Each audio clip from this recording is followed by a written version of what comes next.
वाराणसी, जहां पर CM Yogi Adityanath tiffin बैठक में पहुंचे। सीधी भारत दुनिया की तीसरी बड़ी अर्थव्यवस्था में से एक होगा। आपने आजादी के अमृत महोत्सव के कार्यक्रम को देखा होगा, कैसे अमृत महोत्सव के कार्यक्रम में हर भारतवासी को जोड़ने का एक अभिनव प्रयास प्रधानमंत्री मोदी जी ने किया। हर घर तिरंगा के माध्यम से हर भारतवासी को अपनी आजादी के 75 वर्ष मनाने का अवसर प्राप्त हो, इस प्रकार के भावों को जोड़ने का प्रयास हुआ। आज भारत की सीमा सुरक्षित है। कोई दुश्मन भारत को टेढ़ी निगाहों से नहीं देख सकता। कोई भी दुश्मन भारत की सीमाओं का अतिक्रमण नहीं कर सकता। ये नया भारत है जो मैत्री के भाव को भी समझता है, उसको निभाना भी जानता है और दुश्मन को उसकी मात में घुस करके जवाब देना भी जानता है। नया भारत है। और भाइयों बहनों, आंतरिक सुरक्षा के मोर्चे पर भी आपने देखा होगा, कश्मीर कभी जन्मा था, आज कश्मीर में पर्यटकों की बहार है। जो कश्मीर कभी अशांत था, उग्रवाद की आतंक अलगाववाद की चपेट में था, आज वो कश्मीर शांति की एक नई राह पर चला है, लोकतंत्र की एक नई राह पर चला है। पूर्वोत्तर के राज्यों में, जहां पर बहुत सारे राज्य ऐसे थे जहां परमिट सिस्टम था, उग्रवाद चरम पर था, आज उन राज्यों में असम में भारतीय जनता पार्टी की सरकार, त्रिपुरा में भारतीय जनता पार्टी की सरकार, मणिपुर में भारतीय जनता पार्टी की सरकार, अरुणाचल में भारतीय जनता पार्टी की सरकार, मेघालय और नागालैंड में भारतीय जनता पार्टी के सहयोगियों की मिलकर के भारतीय जनता पार्टी गठबंधन की सरकार काम कर रही है। पूर्वोत्तर के राज्यों में आतंकवाद समाप्त, अलगाववाद पूरी तरह समाप्त,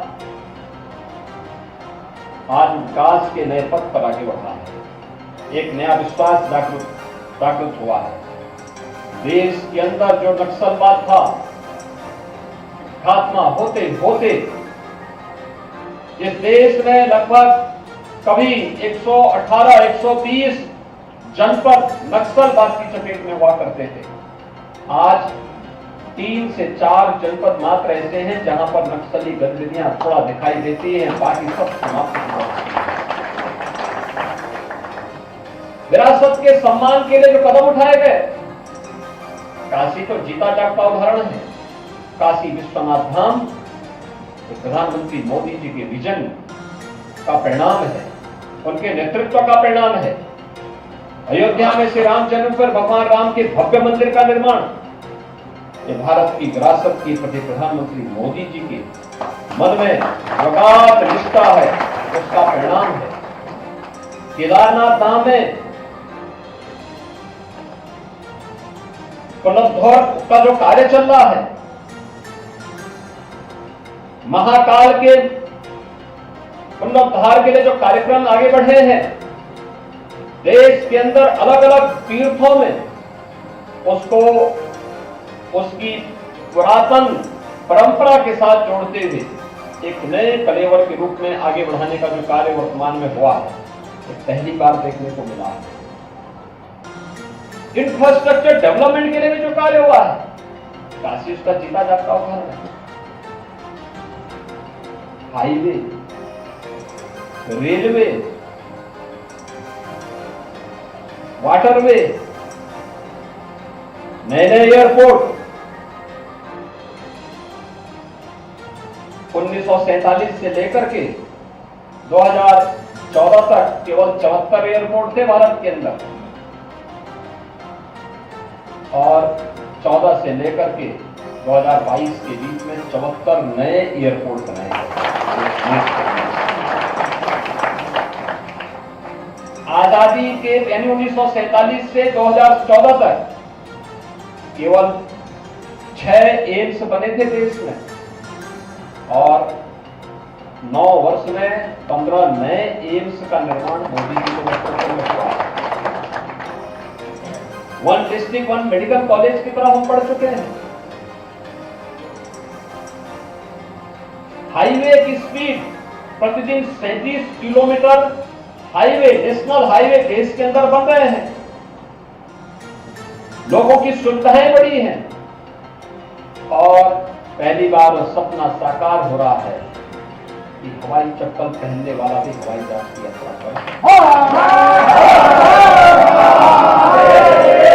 पब्लिक ट्रांसपोर्ट के लिए इलेक्ट्रिक बस भी है तो मेट्रो भी है।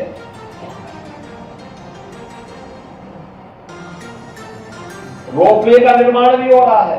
काशी रोपवे बहुत शीघ्र रोपवे की यात्रा करेगा। भाइयों बहनों, इंफ्रास्ट्रक्चर डेवलपमेंट के लिए जितना कार्य हुआ ये अर्थव्यवस्था की लीड होती है। नए नए एक्सप्रेस हाईवे बन रहे हैं, इंटर स्टेट कनेक्टिविटी बेहतर हुई है। गांव हो या शहर, एक राज्य से दूसरे राज्य को जोड़ने के लिए, एक देश से दूसरे देश को जोड़ने के लिए बेहतरीन सुविधाएं मिली। और गरीब कल्याण की बात करना ही क्या, कोरोना कालखंड उसका सबसे बड़ा उदाहरण है। भारत दुनिया का पहला देश है जिसने अपने नागरिकों को फ्री में टेस्ट करवाया। 140 करोड़ की आबादी का भारत, फ्री में टेस्ट, फ्री में उपचार, फ्री में वैक्सीन। 220 करोड़ वैक्सीन की डोजेज फ्री में भारत के नागरिकों को मिली, भारत के नागरिकों को। और भाइयों बहनों, यही नहीं, पिछले 3.25 वर्ष से लगातार 80 करोड़ लोगों को फ्री में राशन की सुविधा का लाभ भी केवल भारत दे रहा है। वेलफेयर की स्कीम कैसे लागू होती है? 3.5 करोड़ लोगों को भारत के अंदर आवास सिर ढकने के लिए आवास की सुविधा का लाभ देना। 12 करोड़ लोगों को एक शौचालय उपलब्ध हो जाना। 48 करोड़ लोगों के लिए बैंक में खाता खुल जाना। भाइयों बहनों, 50 करोड़ लोगों को आयुष्मान भारत की 5 लाख रुपए की स्वास्थ्य बीमा का कवर मिल जाना। एक नए भारत की तस्वीर को प्रस्तुत करता है, एक नए भारत की ओर हम सबका ध्यान आकर्षित करता है। कैसे हर व्यक्ति को मिलने वाली सुविधा में तमाम प्रकार के परिवर्तन हुए। महिलाएं हो, उनके सशक्तिकरण के लिए उठाए गए कार्यक्रम, या नौजवान हो, उनके लिए उठाए गए कदम, चाहे वह स्टार्टअप इंडिया का हो, चाहे वह डिजिटल इंडिया का हो, मेक इन इंडिया का हो, महिलाओं के लिए मिशन शक्ति से लेकर के मातृवंदना योजना और तमाम प्रकार की योजनाओं के माध्यम से उनके जीवन में लाने की परिवर्तन लाने के लिए जो कार्यक्रम उठाए गए हैं। किसानों के लिए प्रधानमंत्री फसल बीमा योजना से लेकर के सॉइल हेल्थ कार्ड की योजना हो, प्रधानमंत्री कृषि सिंचाई योजना हो, और पहली बार हो रहा है कि 12 करोड़ किसान भारत के अंदर प्रधानमंत्री किसान सम्मान निधि का लाभ प्राप्त कर रहे हैं। 6,000 रुपए सालाना हर किसान के खाते में हर वर्ष जा रहे हैं। पहली बार हो रहा है। एमएसपी लागत का 1.5 गुना दाम हर किसान को प्राप्त होगा, यह पहली बार हो रहा है। नए उद्योग लग रहे हैं। इस ऑफ डूइंग बिजनेस में भारत की रैंकिंग में व्यापक सुधार हुआ है। ये नया भारत है। और भाइयों बहनों, ये सब जो प्रयास हुए हैं तो वैश्विक मंच पर भारत की प्रतिष्ठा को बढ़ाया है। मोदी जी के प्रति दुनिया का नजरिया बदला है। उन्होंने वैश्विक लीडर के रूप में आज उन्हें मान्यता मिली है। और काशी का यह सौभाग्य है कि देश की संसद में मोदी जी काशी का प्रतिनिधित्व करते हैं।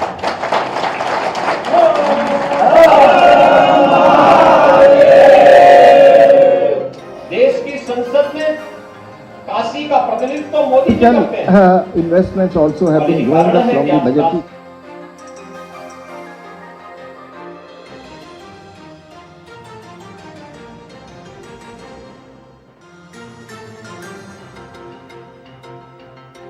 विकास से जुड़े हुए मंत्री हैं, वे आज यहां पर आ रहे हैं, यहां रहेंगे। काशी जगमगा रही है। एक बार फिर से जैसे देव दीपावली के अवसर पर काशी की जगमगाहट देखने को मिलती है, उसी प्रकार की जगमगाहट एक बार काशी के अंदर है। इससे पहले अनेक सम्मेलन यहाँ पर, काशी तमिल संगम का आयोजन यहाँ हुआ था, काशी तेलुगु संगम का आयोजन यहाँ पर हुआ था। काशी में इससे पहले अनेक ऐसे कार्यक्रम हुए हैं जिन कार्यक्रमों ने काशी को एक नई पहचान, काशी को एक नया आकर्षण का केंद्र बनाया है। आज दुनिया का हर देश काशी के साथ जुड़ने के लिए तत्पर है। दुनिया की सबसे प्राचीन नगरी के रूप में काशी की इस पहचान को जोड़ने के लिए तत्पर है। और काशी सचमुच काशी है, और काशी इसलिए काशी है क्योंकि काशी अविनाशी है।